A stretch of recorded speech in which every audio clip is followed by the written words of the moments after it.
ये देखिए, मैं आज मंचूरियन बनाऊंगी, वेज मंचूरियन। इसके लिए मैंने सब्जियां ली है। ये इतना बीन्स है, गार्लिक, जिंजर, हरी मिर्च, कैरेट, कैप्सिकम, अनियन।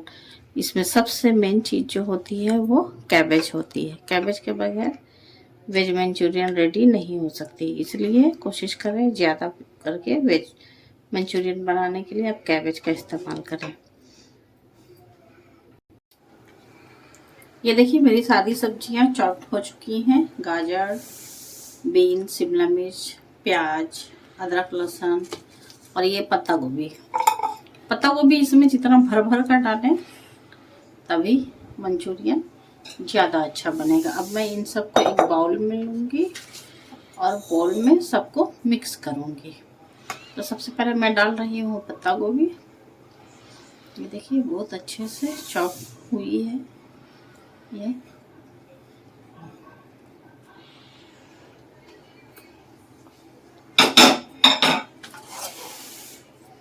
अब एक एक करके सारी सब्जियों को डालूंगी।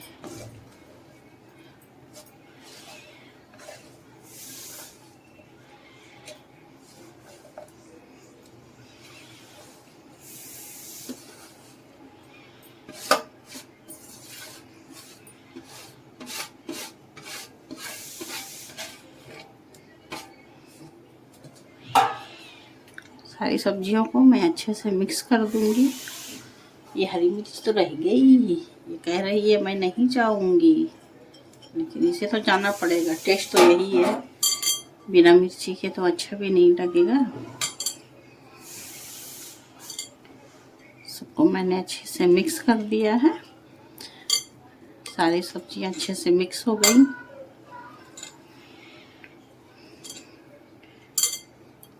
अब बाइंडिंग के लिए तो कुछ देना पड़ेगा। मंचूरियन बॉल बना रही हूँ तो उसके लिए बाइंडिंग के लिए तो देना पड़ेगा। तो ये मेरा 2 चमचा मैदा है। मैं 2 चमचा मैदा डाल रही हूँ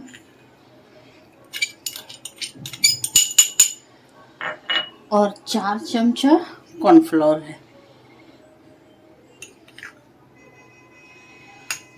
भर भर के डालिए, इतना ज़्यादा मत डालिए कि आपका सब्जी कम पड़ जाए।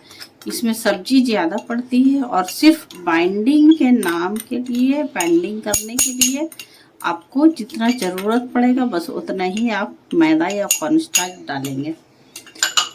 उससे ज़्यादा आपको मैदा या कॉर्नस्टार्च नहीं डालना है। और ये देखिए, टेस्ट के हिसाब से नमक जाएगा इसमें। आप तो नमक अपने टेस्ट के हिसाब से डालिए। किसी को ज़्यादा नमक पसंद है, किसी को कम नमक पसंद है, अपने टेस्ट के हिसाब से डालिए। और ये 1/2 चम्मच काली मिर्च का पाउडर, बस इन सबको डालकर अच्छे से बाइंड कर दूंगी। अगर पानी की ज़रूरत पड़ेगी तभी पानी इसमें दूंगी, वरना पानी इसमें नहीं जाएगा। और अगर लगेगा कि कॉर्नस्टार्च कम हो रहा, बाइंडिंग अच्छे से नहीं हो रहा है, तभी आप इसमें और कॉर्नस्टार्च दे सकते हैं। वरना अगर इतने ही में अगर आपकी बाइंडिंग हो जाएगी तब आपको दोबारा कॉर्नस्टार्च देने की ज़रूरत नहीं है। मैदा तो और वैसे भी आपको देना नहीं है, कॉर्नस्टार्च तो इसलिए देना ज़रूरी है क्योंकि कॉर्नस्टार्च अच्छे से बाइंडिंग करती है और कुरकुरापन लाती है। तो ये जितना कुरकुरा होगा उतना अच्छा टेस्टी लगेगा खाने में। तो मेरा तो देखने से लग रहा है कि मुझे और कॉर्नस्टार्च की ज़रूरत है। ये देखिए, अभी तो ये भुरभुरा ही है, अभी ये बाइंडिंग नहीं हो रही है और सब्जियों ने भी पानी छोड़ दिया है, जिसकी वजह से ये बाइंडिंग नहीं हो रही है। तो मुझे और कॉर्नस्टार्च डालने की ज़रूरत है, वरना मैं तो इसे तेल में अगर डालूँगी तब तो ये पूरी सब्ज़ी बिखर जाएगी।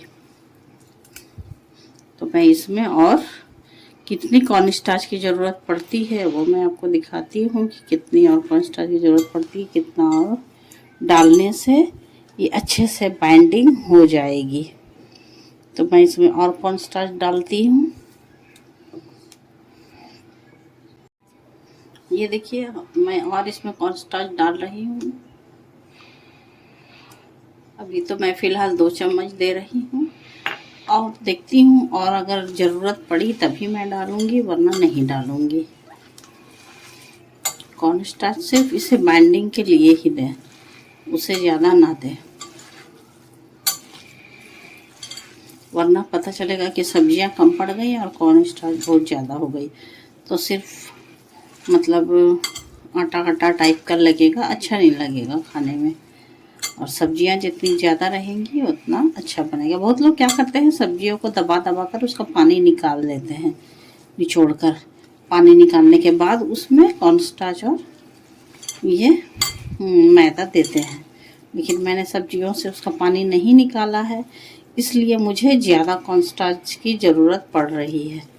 ये देखिए, मुझे और भी कॉर्नस्टार्च की ज़रूरत पड़ेगी। ये देखिए, अभी भी ये पानी पानी है। ये देखिए, इसे तो और कॉर्नस्टार्च की ज़रूरत है। एक्चुअल में ना सब्जियों को काट कर रखना नहीं है, रखने से सब्जियां और ज़्यादा पानी छोड़ देती हैं, और मैंने सब्जियों को काट कर छोड़ दिया था। मुझे कुछ दूसरा काम था, इसलिए मैंने सब्जियों को काट कर थोड़ी देर छोड़ दिया था। इस वजह से मेरी सब्जियां ज़्यादा पानी छोड़ रही हैं। अगर आप बनाएंगी तो आप ज़्यादा देर सब्जियों को ना छोड़ें, सब्जियों को काटें और साथ साथ हम उसी टाइम कॉर्नफ्लोर, मैदा सब मिक्स करके आप या तो उसका बॉल बना लें या फिर उसे फ्रीज में रख दें, कोई दिक्कत नहीं है। उसके बाद उसका बॉल बनाकर आप उसे तल सकती हैं। तो अब ये मेरे ख्याल से ये गोल बॉल बनने के लिए रेडी है। तो मैंने तो शुरू में 4 चम्मच डाला, बीच में 2 चम्मच, फिर बाद में 2 चम्मच, 8 चम्मच हो गए मेरे कॉर्नफ्लोर। अब मुझे जितनी ज़रूरत थी तो मैंने तो उतना डाला, लेकिन मेरी गलती ये हुई कि मैंने सब्जियों को काट कर रख दिया था। अब देखिए, ये बॉल अच्छे से बन चुकी है, ये अच्छे से बाइंडिंग हो रही है। इसका मतलब अब इसे कॉर्नफ्लोर की ज़रूरत नहीं है। अब मैं इसे बनाकर रखूँगी। ये देखिए, ये अब बॉल बनने के लिए रेडी है। लेकिन हाँ, एक काम आप यहाँ पे कर सकते हैं, आप इसे टेस्ट कर लीजिए। अगर आपको कोई चीज़ कम लग रही है तो आप इसमें डाल सकते हैं। जैसे आपको और तीखा खाना है और नमक खाना है, या फिर एक्स्ट्रा और कुछ हल्दी या मिर्च पाउडर कुछ ऐड करना है, तो आप यहाँ पे कर सकती हैं अपने हिसाब से। यहाँ आपको जिस तरह का खाना है उस तरह का आप इसमें यहाँ पे ऐड कर सकती हैं। मेरा सब चीज़ परफेक्ट है, इसलिए मैंने कुछ नहीं डाला है। मेरा सिर्फ कॉर्नफ्लोर कम पड़ रहा था। अगर आपको कुछ कम पड़ता है तो आप यहाँ पे डालिए, डाल के ये गोल गोल बॉल बना लीजिए। उसके बाद फिर चलते हैं गैस की तरफ। अब मैं कढ़ाई गरम कर रही हूँ। कढ़ाई गरम हो जाए उसके बाद मैं इसमें तेल डालूंगी। ये देखिए, मेरी कढ़ाई गरम हो चुकी है। अब मैं इसमें तेल डालूंगी। तेल मैं एक अंदाजे से ले रही हूँ जिसमें अच्छे से डीप फ्राई करना है इसे, तो तेल तो थोड़ा ज़्यादा ही लगेगा। मैं इतना तेल डाल रही हूँ उसमें। अब तेल अच्छे से गर्म हो जाए उसके बाद में मैं इन मंचूरियन बॉल्स को फ्राई करूँगी। ये देखिए, मेरा तेल अच्छे से गर्म हो चुका है। अब मैं इसे आँच को धीमी कर दूँगी। इसलिए धीमी करूँगी कि तेज़ आँच में अगर आपको चीज़ फ्राई करते हैं, वो ऊपर से तो लाल हो जाएगा, देखने में लगेगा कि अच्छे से तला गया है या सिक गया है, लेकिन अंदर से कच्चा रह जाएगा। इसलिए मैंने आँच को धीमा कर दिया है। अब धीमी आँच पर मैं इन सब बॉल को तलेंगी।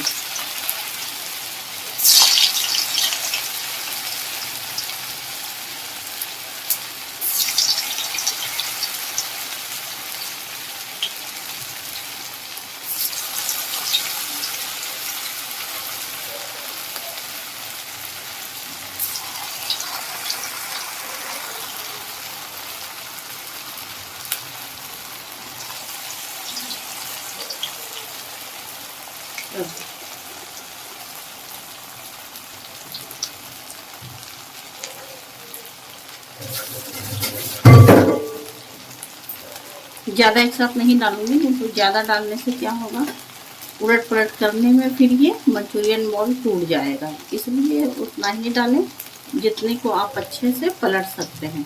और इसे मैं तभी पलटूंगी जब एक तरफ से अच्छे से हो जाएगा, वरना ये अच्छे से नहीं पकेगा और पलट देने से क्या होगा, ये बॉल टूट जाएगा। तो ये अच्छे से हो जाए एक तरफ अच्छे से, उसके बाद मैं इसे पलटूंगी।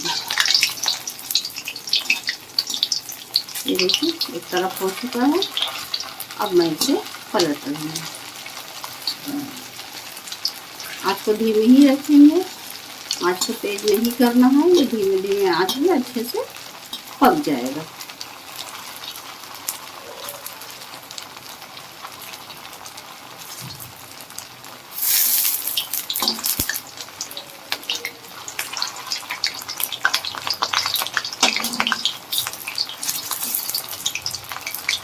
ये देखिए मैंने इसे पलट दिया है। अब मैं इसे थोड़ी देर के लिए छोड़ दूँगी।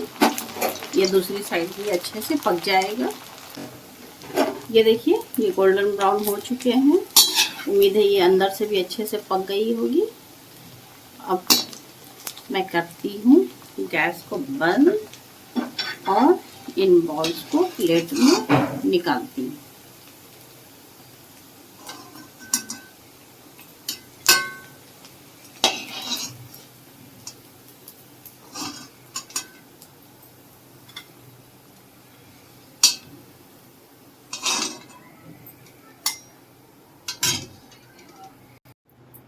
ये देखिए मेरा ये मंचूरियन बॉल बनकर रेडी है।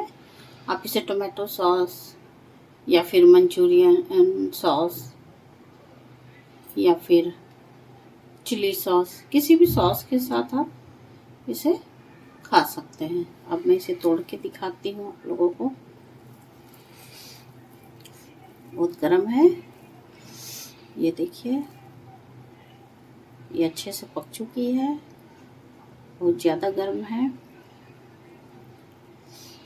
मैं दूसरा तोड़ कर दिखाती हूँ आप लोगों को।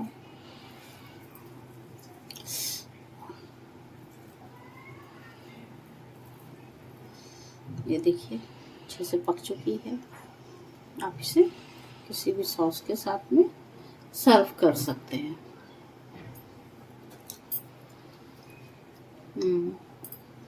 सो टेस्टी, बहुत ही ज़्यादा यम्मी है। आप इसे बनाकर ज़रूर खाएं और अपने घर वालों को भी खिलाएं। ये वेजिटेबल है, ये से तो सब लोग खाएंगे शौक से, तो आप इसे अपने घर पर ज़रूर ट्राई करें।